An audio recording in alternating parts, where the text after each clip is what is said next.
Hello दोस्तों, आप सबका स्वागत है नॉन नर्सिंग विदक्षे में। और लास्ट वीडियो को दिए गए आपके रेस्पॉन्स के लिए आप लोगों का बहुत बहुत धन्यवाद। और ऐसे ही हम लोग कंटिन्यू जारी रखेंगे। आज के सेशन में हम लोग लेकर आए हैं फेब मंथ का current affair.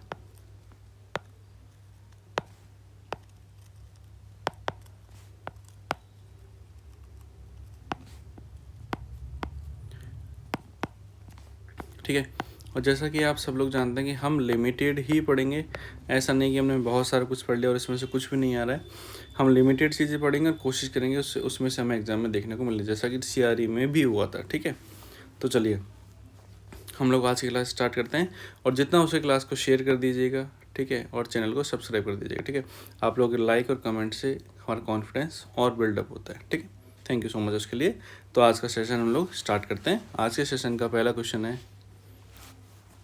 Which of the following country invite prime minister of India on their national day as a chief guest. ठीक है, कि निम्न में से किस देश ने अपने नेशनल डे पर हमारे प्राइम मिनिस्टर नरेंद्र मोदी जी को as a chief guest invite किया। देखो, हम लोग तो इनवाइट करते हैं 26 जनवरी को, ठीक है, लेकिन इनमें से कौन सी कंट्री जिसने अपने नेशनल डे पर अभी प्राइम मिनिस्टर नरेंद्र मोदी जी को इन्वाइट किया था। ठीक है, तो ऑप्शन ए है इजिप्ट, ऑप्शन बी है मॉरिशस, ऑप्शन सी है युगांडा और ऑप्शन डी है मालदीव। ठीक है, तो अगर हम देखें कि इनमें से किस कंट्री ने नेशनल डे पर चीफ गेस्ट के रूप में प्राइम मिनिस्टर नरेंद्र मोदी जी को इनवाइट किया था, तो वो थी मॉरिशस। किसने किया था? मॉरिशस ने इनवाइट किया था। ठीक है, तो देखो मॉरिशस ने इनवाइट किया था।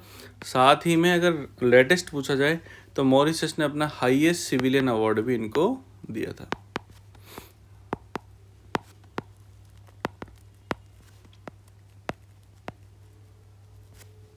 ठीक है, इन्होंने अपना हाईएस्ट सिविलियन, पहले देखो इस क्वेश्चन का आंसर क्या है? मॉरिशस। ठीक है, और हमें क्या जानकारी ध्यान रखनी है कि highest civilian award of Mauritius भी प्राइम मिनिस्टर नरेंद्र मोदी जी को दिया गया था। ठीक है, अब मान लो अगर हमसे अवार्ड का नाम पूछ लिया जाए, मान लीजिए कि हमसे अवार्ड का नाम पूछ लिया जाए, तो हम नाम क्या बताएंगे? Order of the star, order of the star and की ऑफ इंडियन ओशियन। ठीक है, ये जो अवार्ड है ना, ये दिया गया था। अवार्ड का नाम तो है ये, ठीक है, और हाईएस्ट सिविलियन अवार्ड है किसका? मॉरिशस का। तो ये 3 क्वेश्चन यहाँ से बन जाते हैं। ठीक है, ध्यान रखना तीनों क्वेश्चन। देखो, क्वेश्चन भले ही हम एक सेशन में 10 सॉल्व करेंगे, लेकिन हम उससे 40 पॉइंट बनाकर तैयार रखेंगे। ये आपको ध्यान रखना है। क्लियर? नेक्स्ट हम लोग चलते हैं। Which of the following edition of exercise Ekuverin held in Feb 2025। काफ़ी बार होता है कि हमसे जो एक्सरसाइज होती है उनके ऊपर क्वेश्चन पूछ लिया जाता है। ठीक है, तो ये हमें देखो, सबसे पहली बात तो है कि एक्सरसाइज का नाम क्या है? इकोबेरिन। क्या नाम है? इकोबेरिन। पूछा क्या गया है कि कौन सा एडिशन हुआ था। देखो, सबसे पहली बात तो इकोबेरिन किस किस के मध्य होता है? India and Maldives. किस किस के मध्य? इंडिया और मालदीव की सेनाओं के साथ संयुक्त सैन्य अभ्यास होता है, उसका नाम क्या है? इकोबेरिन। ठीक है, तो अभी बात करेंगे 2025 में इसका कौन सा एडिशन हुआ है। तो अगर हम बात करें तो 2000 इसका हुआ है कौन सा एडिशन? 13th addition. कौन सा एडिशन हुआ है? 13th एडिशन हुआ है, जो कि कहाँ पर हुआ है? माफिलाफुसी में। कहाँ हुआ है? माफिलाफुसी क्या है? जगह का नाम है। क्या है? जगह का नाम। तो ये आपको ध्यान रखना है, कौन सा एडिशन हुआ है? 13th एडिशन हुआ है। देखो, एक ऑप्शन इसमें क्या है? 6th भी है। ठीक है, तो मैं आपको इससे रिलेटेड बता देता हूँ कि एक और एक्सरसाइज होती है, उसका नाम क्या है? सबसे पहले नाम लिखते हैं, उसका नाम है धर्म गार्जियन। क्या है? क्या नाम है? धर्म गार्जियन। ठीक है, वो होती किस किस के बीच है? India and Japan. तो ये आपको ध्यान रखना है कि धर्म गार्जियन का कौन सा हुआ है? 6th एडिशन हुआ है। और अगर इकोबेरिन का पूछा जाए तो कौन सा एडिशन हुआ है? 13th एडिशन अभी हुआ है। तो ये हमें ध्यान रखना है। क्वेश्चन अपने आप तैयार हो गए कि इकोबेरिन एक्सरसाइज किसके मध्य होती है? इंडिया और मालदीव के साथ, मतलब दोनों का संयुक्त सैन्य अभ्यास होता है। कौन सा एडिशन हुआ है? 13th एडिशन हुआ है। कहाँ हुआ है? माफिलाफुसी में हुआ है। अगर हम बात करेंगे धर्म गार्जियन का कौन सा एडिशन हुआ है, तो वो कौन सा हुआ है? 6th addition. इंडिया और जापान के मध्य होता है, वो यहाँ पर हेल्ड हुआ है। ये माफिलाफुसी में नहीं हुआ है, पहले बताता हूँ। ठीक है, ये दूसरी जगह पे हुआ है, लेकिन इकोबेरिन का हुआ है माफिलाफुसी में हुआ है। ये आपको क्लियरली ध्यान रखना है। ओके, क्लियर हुआ? आपको क्लास के बाद भी कोई भी डाउट लगे तो आप कभी भी इसमें कमेंट करके पूछ सकते हो, मैं आपको रिप्लाई करूँगा, ठीक है। What is the new name of head quarter of eastern command of Indian army, ठीक है, कि इंडियन आर्मी के ईस्टर्न कमांड का जो हेड क्वार्टर है उसका नया नाम क्या रखा गया है। देखो ईस्टर्न आर्मी जो इंडियन आर्मी का जो ईस्टर्न कमांड है उसका हेड क्वार्टर पहली बात तो है कहाँ पर, उसका हेड क्वार्टर है कोलकाता में। कहाँ पर है? पहली बात तो आपको ये सवाल ध्यान रखना है, कहाँ पर है? कोलकाता में है, ठीक है। तो कोलकाता में जो हेड क्वार्टर है उसका नाम अभी बदल दिया गया है, तो उसका नाम बदलकर क्या रख दिया गया है? ऑप्शन है विजय दुर्ग, विजयनगर, विजय गार्डनर और विजयपुरा। तो हम राइट आंसर पे जाएंगे, हमारा राइट आंसर होगा विजय दुर्ग। स्टार बना लेना इस क्वेश्चन को, ठीक है।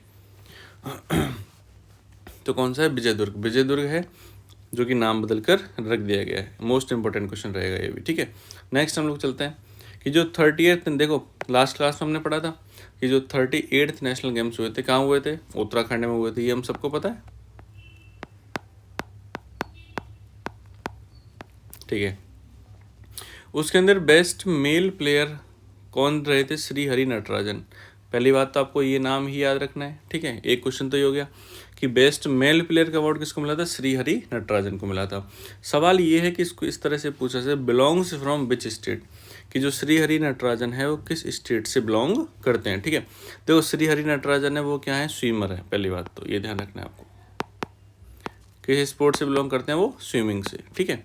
बेस्ट मेल प्लेयर का अवार्ड उनको मिला है। उनका स्टेट पूछा गया है, वो किसी स्टेट से हैं? ऑप्शन है राजस्थान, यूपी, कर्नाटक और तमिलनाडु, ठीक है। तो हम बता चलेंगे कि कौन से स्टेट से हैं वो? कर्नाटक से हैं। देखो ये था मेल प्लेयर। अगर वहीं अगर आपको दे दिया जाए फीमेल प्लेयर का कि बेस्ट फीमेल प्लेयर, तो वो कौन सी रही हैं? वो रही हैं धनिधि डे सिंधु। ये कौन है? Best female player of 38th national games, ठीक है। देखो कोशिश करना है कि आपको वीडियो को पूरी देखना है, मैं कोई भी बेफालतू क्वेश्चन नहीं कराऊंगा, सारे इंपॉर्टेंट क्वेश्चन है, आपको हर एक क्वेश्चन से नया क्वेश्चन देखने को मिलेगा, ठीक है।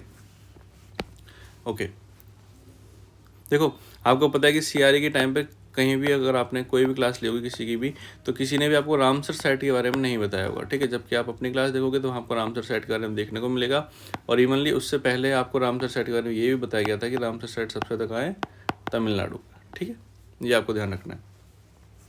देखो Dhinidhi Desinghu female best player चुनी गई थी, ठीक है।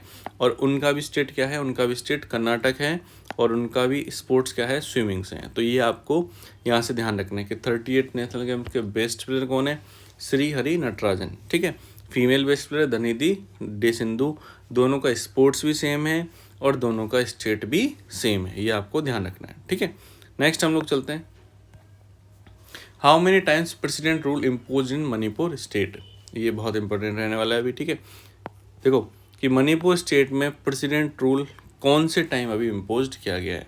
ऑप्शन ए है 10th, 11th, 12th और 13, ठीक है। तो अभी अगर मैं बात करूँ कि मणिपुर स्टेट में कौन सी बार लगाया गया है, तो कौन सी बार लगाया गया है? 11th time. कौन सी बार लगाया गया है? 11th टाइम, ठीक है। देखो मैं इसके बारे में आपको एक छोटी मोटी जानकारी वैसे देता हूँ कि जब कभी प्रेसिडेंट रूल लगाया जाता है तो वो लगाया जाता है आर्टिकल 356 के तहत। किसके तहत लगाया जाता है? आर्टिकल 356 के तहत लगाया जाता है। पहला स्टार पॉइंट, ठीक है। सबसे ज़्यादा बार कहाँ लगा है? मणिपुर में। एक मिनट रुकिए, कहाँ लगा है? मणिपुर में। कितनी बार? 11 टाइम, ठीक है।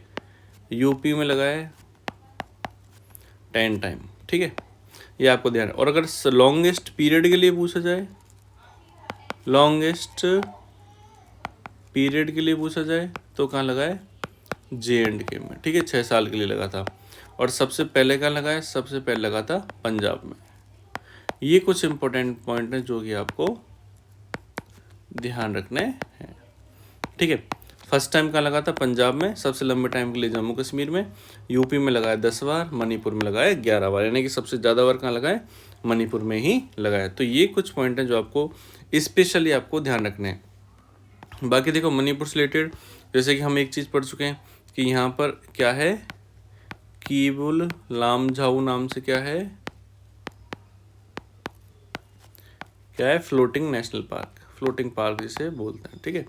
तो एक दो चीज़ें जो ये भी आपको ध्यान रखनी है। क्लियर, ये इससे रिलेटेड इंपॉर्टेंट पॉइंट्स हैं, ठीक है। देखो वैसे अगर बात करेंगे हम आर्टिकल 356 कब लगा सकते हैं कि जब मान लो विधानसभा का एक सत्र हो चुका है और अगला सत्र 6 महीने के अंदर अंदर दूसरा सत्र होना चाहिए, ठीक है। अगर नहीं होता है और अगर राष्ट्रपति को लगता है कि स्टेट में कानून व्यवस्था सही नहीं है, सरकार नहीं चला सकती उसे, तो राष्ट्रपति शासन अप्लाई कर देता है, ठीक है। ये आपको ध्यान रखना है। क्लियर। नेक्स्ट हम लोग बात करते हैं, which of the following sports person awarded as a Indian para sports women of the year 2025, ठीक है। तो किसको स्पोर्ट्स वुमेन घोषित किया गया है, किसके द्वारा, बीबीसी के द्वारा, ठीक है। ये ध्यान रखना है आपको। पहली बात तो किसके द्वारा, ये बीबीसी। देखो अलग अलग मतलब अलग अलग जो स्पोर्ट्स मैगजीन होते हैं उनके द्वारा अलग अलग घोषित किया जाता है, ठीक है। ये हम किसके बारे में बात कर रहे हैं, बीबीसी के बारे में। तो पहली बात तो देखो क्या हमें ध्यान रखना है कि पैरा स्पोर्ट्स वुमेन वो होनी चाहिए। तो मनु भाकर पैरा में नहीं है, ठीक है। पीवी सिंधु पैरा में नहीं है, ऋचा घोष पैरा में नहीं है। तो सीधा सा कि हमें पता है अपना आंसर क्या होगा, अवनी लाखेरा, ठीक है। और अगर वैसे पूछा जाए कि नॉर्मली किसको बनाया गया तो मनु भाकर को। दो अलग अलग क्वेश्चन है। अगर पैरा में पूछा जाए तो अवनी लाखेरा और नॉर्मल में पूछा जाए तो मनु भाकर। क्लियर। और इसी के अंदर लाइफ टाइम अचीवमेंट अवार्ड किसको दिया गया है, lifetime achievement award Mithali Raj किसको दिया गया है, मिताली राज को, ठीक है। ध्यान रखना है आपको। नेक्स्ट हम लोग बात करने जा रहे हैं author of source code my beginning book. एक बुक है जिसका नाम है सोर्स कोड माई बिगिनिंग, ठीक है। तो उसके ऑथर कौन है, ये बहुत अगर बुक से क्वेश्चन पूछा जाता है तो ये फिलहाल सबसे इंपॉर्टेंट क्वेश्चन आपके लिए रहने वाला है, ठीक है। Option A Narendra Modi ji, option B Bill Gates, option C Ashutosh, option D Nexon Drick, ठीक है। तो इसका जो राइट आंसर है वो क्या है, बिल गेट्स। क्या है, बिल गेट्स, ठीक है। ध्यान रखना है, स्टार बना के आपको नोट करना है। जो भी मैं आप क्लास ले रहा हूँ आपके सबको आपको मतलब लिख लेना है ताकि आपको इजीली याद हो जाए, ठीक है। नेक्स्ट हम लोग चलते हैं। हाँ देखो एक सवाल आपको पता है कई बार ऐसे पूछ लिया जाता है कि ये जगह कहाँ स्थित है, तो इसी की कड़ी में हम लोग हर बार करंट अफेयर में एक सवाल ऐसा भी पढ़ा करेंगे, ठीक है।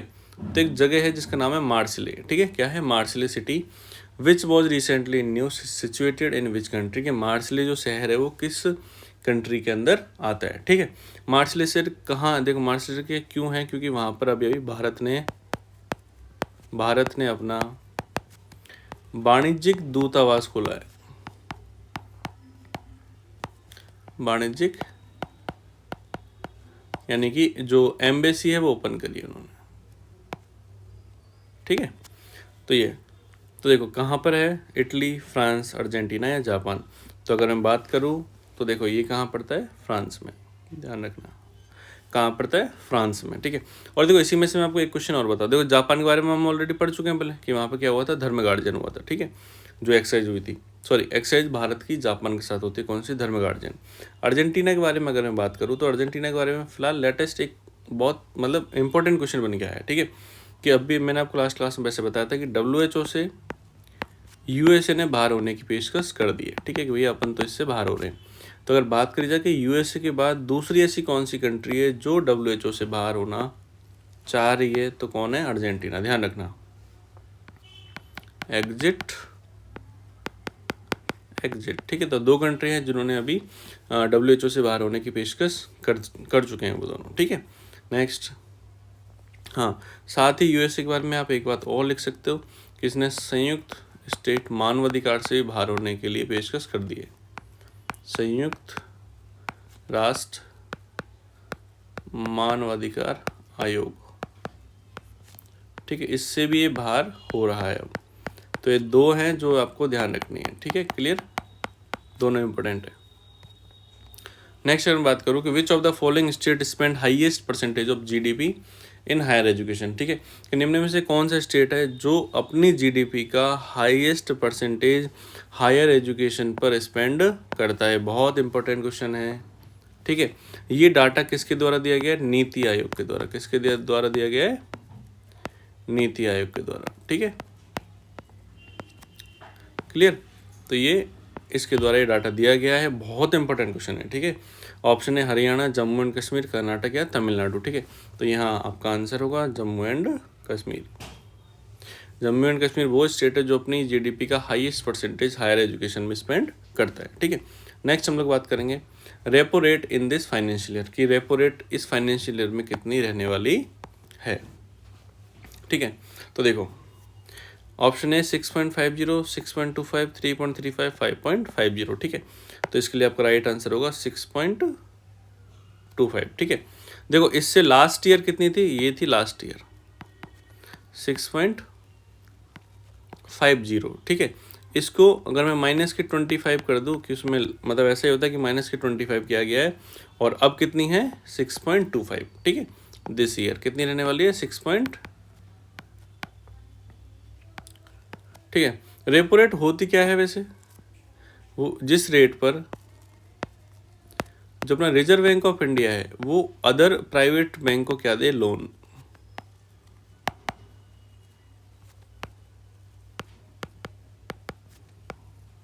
ठीक है। अगर आरबीआई दे रहा है, ठीक है, मनी गिवन, तो वो किस रेट के अकॉर्डिंग देगा, रेपो रेट के अकॉर्डिंग। लेकिन अगर आरबीआई ले रहा है, ठीक है, तो वो कौन सी होगी, रिवर्स रेपो रेट, ध्यान रखना, रिवर्स रेपो रेट। ध्यान से सुनना, देखो अगर कोई प्राइवेट बैंक अपना कोई पैसा आरबीआई के पास रखता है तो वो उसे किस रेट से वापस करेगा, रिवर्स रेपो रेट से।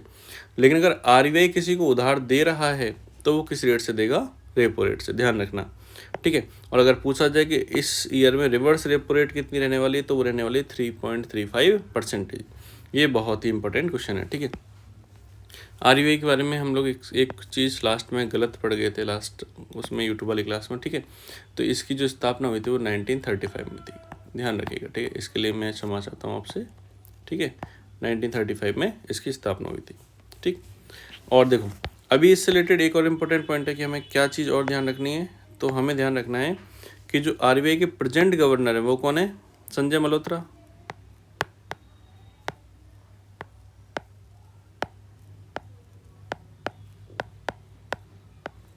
ठीक है। वो कौन है, संजय मल्होत्रा, ठीक है। तो संजय मल्होत्रा का साइन किया हुआ अभी सबसे पहला नोट कौन सा आएगा, 50 रुपये का, ध्यान रखना, ठीक है। संजय मल्होत्रा का साइन किया हुआ पहला नोट कौन सा आएगा, अभी 50 रुपये के नोट अभी जारी कर दिए गए, ठीक है। Which of the following Indian announced women of the year, यानी कि कौन से इंडियन हैं जिन्हें इस बताओ ये किसके अकॉर्डिंग किया गया, टाइम मैगजीन के अकॉर्डिंग, किसके द्वारा, टाइम मैगजीन के अकॉर्डिंग। टाइम मैगजीन के अनुसार किस इंडियन वुमेन को वुमेन ऑफ द ईयर घोषित किया गया है, ठीक है। Option A Rekha Gupta, option B Purnima Devi Barman, option C Avani Lekhara और ऑप्शन डी स्मृति मंदाना, ठीक है। ये भी आपके लिए मोस्ट इंपॉर्टेंट क्वेश्चन रहने वाला है फिलहाल नॉट सेट के हिसाब से। ये हैं कौन, डॉक्टर पूर्णिमा देवी बर्मन, ठीक है, जो एक क्या है, जीव विज्ञानी, जूलॉजिस्ट आप जिन्हें बोल सकते हो, ठीक है, जूलॉजिस्ट हैं। और एनवायर, ठीक है, यानी कि पर्यावरणवादी आप इन्हें बोल सकते हो, ठीक है। तो ये आपको ध्यान रखना है, ओके। कौन है, पूर्णिमा देवी बर्मन। नेक्स्ट हम लोग बात करते हैं कि 23rd national para athlete championship held in which state, कि 23rd national para athlete championship कहाँ हुई थी। ऑप्शन है तमिलनाडु, हरियाणा, केरला या तेलंगाना। तो इसका राइट आंसर होगा तमिलनाडु। राइट आंसर क्या होगा, तमिलनाडु, ठीक है। तमिलनाडु में स्पेशली जगह पूछी जाए तो चेन्नई, कहाँ हुई थी, चेन्नई में हुई थी। अब अगर इसके अंदर पूछा जाए कि फर्स्ट रैंक किसको मिली थी इसमें, ठीक है, किसको मिली थी फर्स्ट रैंक, देखो तो अगर पूछा जाए तो फर्स्ट रैंक किसको मिली थी, हरियाणा को। किसको मिली थी, हरियाणा किस पर रहा था, फर्स्ट रैंक पर रहा था। ये आपको ध्यान रखना है, हरियाणा कौन से रैंक पर रहा था, फर्स्ट रैंक पर रहा था, ठीक, ओके। नेक्स्ट, ओके, देखो आज का सेशन हम लोग यहीं ख़त्म करते हैं। ये पार्ट 1 है, सेकंड पार्ट आपको अगले वीडियो में देखने को मिलेगा, ठीक है। आज के सेशन के लिए मैं आपको एक क्वेश्चन दे रहा हूँ लिखकर, जो कि आपको बताना है कमेंट सेक्शन में, ठीक है। कि सिमलीपाल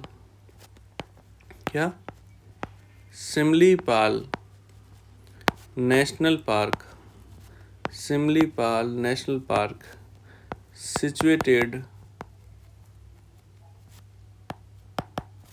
इन विच स्टेट। ये आपके लिए क्वेश्चन है, ये जो कि आपको आंसर करना है, ठीक है, क्लियर। और आपको जितना हो सके वीडियो को शेयर करना है, ठीक है। अगर आप चाहते हो कि आपके दोस्तों को भी इसका फ़ायदा मिले, शेयर करना है, चैनल को सब्सक्राइब करना है, और कोई भी डाउट हो आपको पूछ लेना है, ठीक है।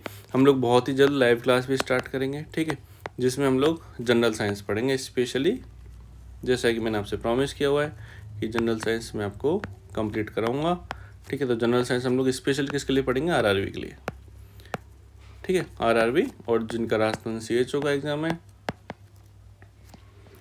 या NHM ट्यूटर जो भी है, ठीक है। ये मेरा प्रॉमिस है कि आपने ऐसी जनरल साइंस पहले कहीं नहीं पढ़ी होगी, ठीक है। तो जितना हो सके चैनल को शेयर कर दीजिए और सब्सक्राइब कर दीजिए। Thank you so much.